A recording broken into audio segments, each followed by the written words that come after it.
आता दोघांच्याही मनात एक अनोळखी अशी शांतता होती. कालचा तो प्रसंग, नोटबुक उघडणं, आर्यनची ती काळजी घेणं, त्यात ते तू स्ट्रॉंग आहेस असं सांगणं, सगळं सुहानीच्या मनात खोलवर बसलं होतं. ती सकाळी कॉलेजकडे चालत असताना तिच्या चेहऱ्यावर थोडंसं लाजरं आणि थोडंसं गोंधळलेलं हसू होतं. तुम्हाला खरंच समजायला लागलंय का? की फक्त त्याचं टेम्पररी चेंज आहे? असं स्वतःलाच विचारत ती गेटकडे पोचते. दुसरीकडे आर्यनही आज नेहमीपेक्षा शांत होता.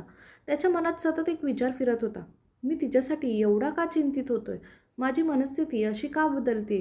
तो कॉलेजच्या जिन्यावर उभा असतो आणि अचानक त्याच्या नजरेसमोर सुहानी येते.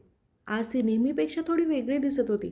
काही खास मेकअप नाही, काही नवीन कपडे नाही, पण तिच्या डोळ्यातला आत्मविश्वास मात्र नवीन होता. त्याला ते दिसलं, जाणवलं आणि नकळत तो हसला. सुहानीसुद्धा थांबते आणि शांतपणे म्हणते, हाय. आर्यन थोडा थबकतो, पण लगेच आवाजात उत्तर देतो, हाय, कशी आहेस? इतक्या काळात त्यांनी असं कधी बोलणंच केलं नव्हतं. दोघांनाही या छोट्या ग्रीटिंगमध्ये काहीतरी वेगळंच वाटलं होतं. जसं दोन दूर राहिलेली मनं पहिल्यांदा जवळ येतात तसं. आता दोघं क्लासमध्ये बाजूबाजूला बसतात. प्रोजेक्टमुळे, पण आज त्यांच्यातली ऑकवर्डनेस कमी होती. शिक्षकांनी नवीन इन्स्ट्रक्शन दिली. आज प्रत्येक ग्रुप एक छोटं प्रॅक्टिकल डेमो देणार आहे. तर तयारी करूयात ना? सगळ्या गटांनी लगेच प्लॅनिंग सुरू केलं. सुहानी कन्सेप्ट एक्सप्लेन करत होती. तेव्हा आर्यन तिच्याकडे बघतच होता. ती बोलताना तिच्या हातांची हालचाल, तिचा शांत आवाज, तिच्या चेहऱ्यावरचा सिरियसनेस, हे सगळंच त्याला वेगळंच भासत होतं. मी कधीच तिच्याकडे इतकं लक्ष देतच नव्हतो. ती एवढी सिन्सिअर आहे का? तो मनात विचार करत होता.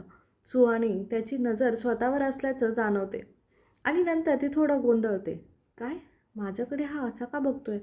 आर्यन पटकन नजर चुकवत म्हणतो, नाही, काही नाही. तू समजावं तेच तेच मी बघत होतो. चांगलं आहे.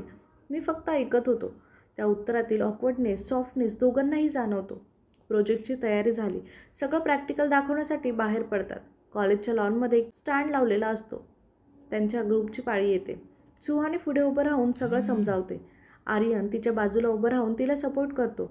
ती बोलत असताना तिचा पाय गवतावरच्या दगडाला लागतो. ती हलकीशी डगमगते.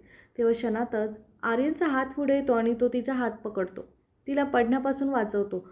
पुन्हा सगळं थांबल्यासारखं वाटतं. वाराही थांबल्यासारखा वाटतो. कसलाच आवाज नाही.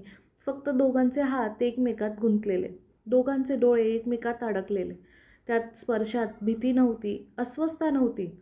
फक्त एक शांत, कोमल ओढ होती, ज्याचं नाव दोघांनाही माहीत नव्हतं. सुहानी हळूच हात सोडते आणि म्हणते, थँक्यू पुन्हा.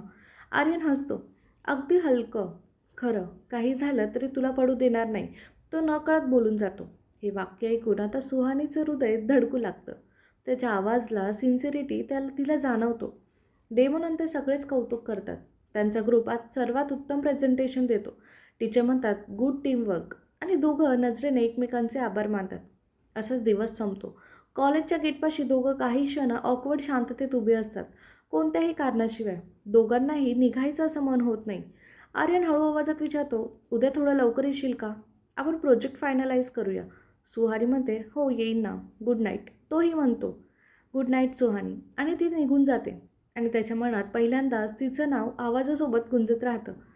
त्या रात्री दोघांनाही झोप लागली नव्हती. कोणी काही मान्य केलं नव्हतं. पण दोघांच्या मनात एक छोटासा दिवा पेटला होता, नकळत. आणि हा दिवा आता रोज थोडा थोडासा उजळणारच होता. तर उद्याच्या भागात काय होणार आहे हे बघायला आपल्या चॅनलला नक्की सबस्क्राईब करा. धन्यवाद.